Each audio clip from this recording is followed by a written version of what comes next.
So the title of my talk today is going to be Fossil-1 promotes cholangiocarcinoma via transcriptional effectors that could be therapeutically targeted. So human cholangiocarcinoma includes a heterogeneous group of cancers of the biliary tract with dismal prognosis. The incidence of cholangiocarcinoma is increasing globally and currently represents 3% of all gastrointestinal tumors. The symptomatic nature of these tumors in early stages and their chemotherapy resistance compromise the outcome of the patients. Numerous studies have cataloged the genomic and molecular landscape of cholangiocarcinoma in search for actionable molecular targets that hold the promise of tailored treatments. These studies unveil different oncogenes such as KRAS, BRAF, IDH1/2, FGFR2, or EGFR as prevalent and central drivers in cholangiocarcinoma. Genomic alterations in cholangiocarcinoma associated with defined genetic gene expression profiles. And for instance, human cholangiocarcinomas harboring KRAS mutations feature a gene expression signature that is associated with good prognosis. These observations suggest that transcriptional nodes may play a functional relevant role in cholangiocarcinoma. Given the dismal prognosis of patients with cholangiocarcinoma, the identification of relevant transcription factors in the context of dominant oncogenes, as well as the characterization of their transcriptional network, remains a relevant task, as this may unveil new tumor vulnerabilities amenable to pharmacological inhibition. This work aims to characterize the clinical, functional, and molecular role of Fossil-1, one of such transcription factors in cholangiocarcinoma, with the ultimate goal to identify novel therapeutic strategies for this lethal tumor. So to address the role of Fossil-1 in cholangiocarcinoma, we first performed immunohistochemistry analysis in a cohort of over 200 surgically resected intrahepatic cholangiocarcinoma patients. A uniform nuclear Fossil-1 staining was observed in the tumorous tissues of 85% of patients, while no expression was found in non-tumorous liver from adjacent normal tissue and in normal white ducts.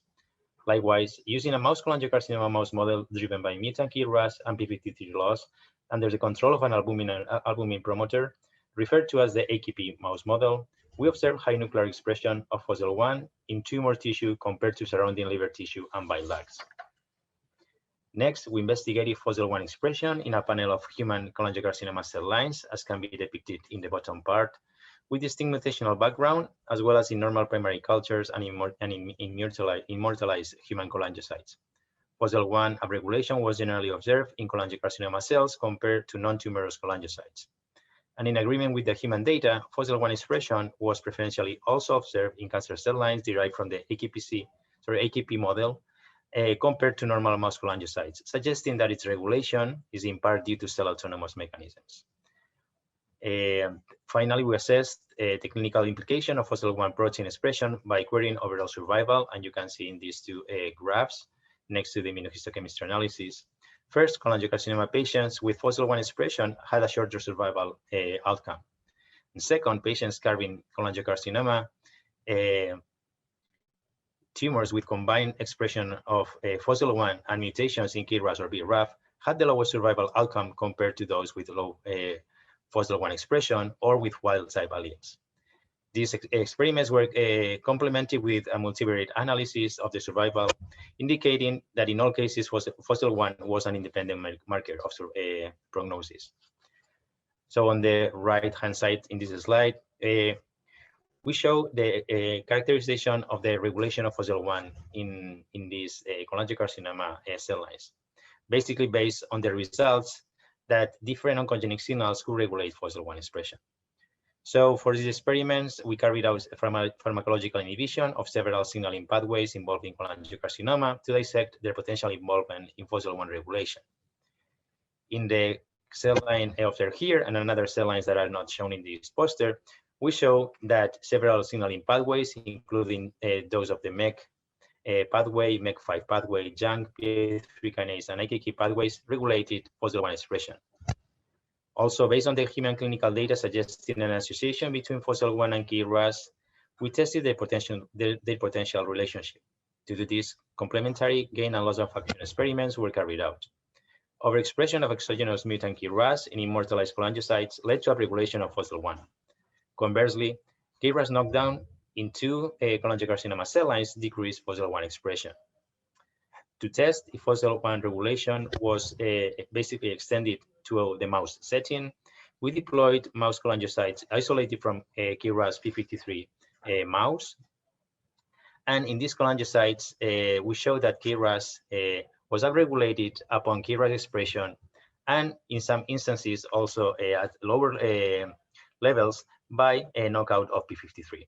So basically, in essence, we can define here that both KRAS and P53 regulate partially the expression of FOSL1. So in the next slide, we attempted to establish the functional role of FOSL1 in cholangiocarcinoma.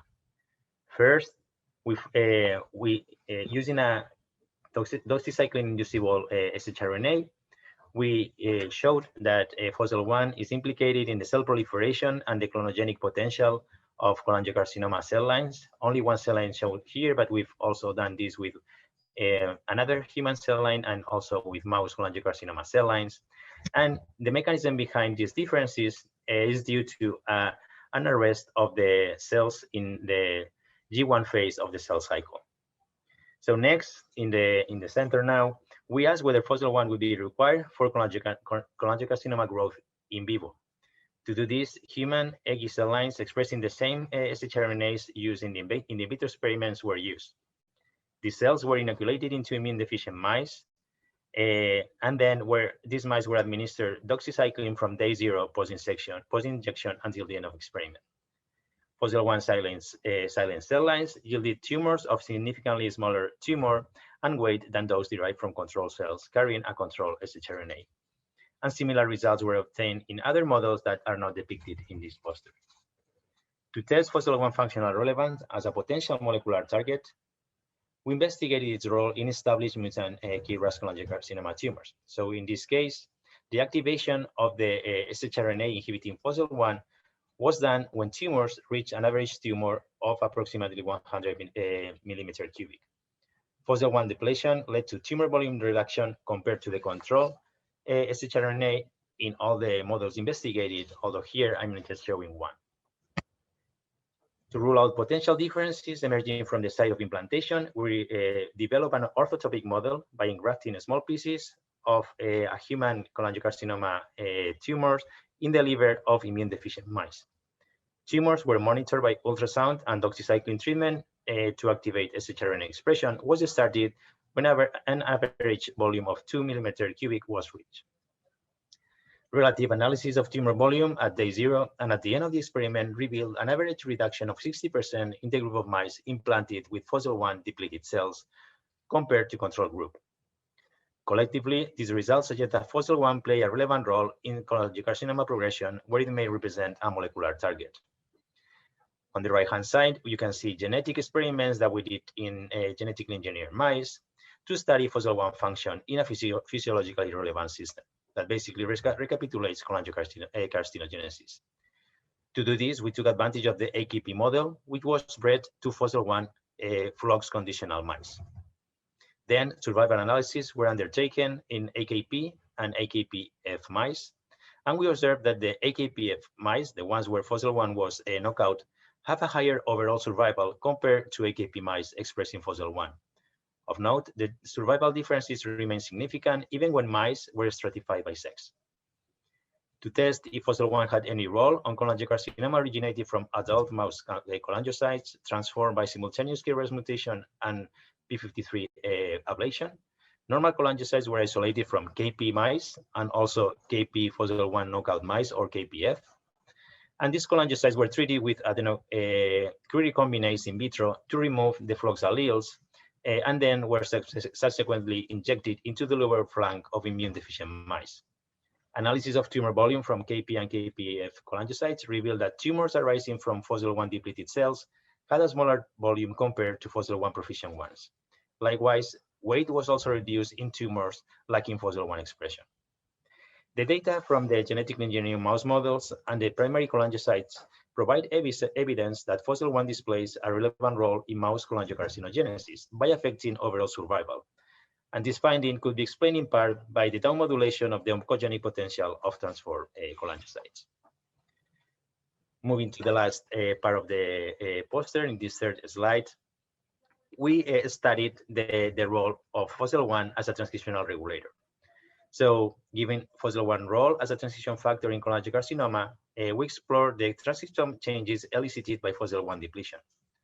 RNA sequencing was performed on cholangiocarcinoma cells where FOSL1 was knocked out by two inducible shRNAs and compared with control cells.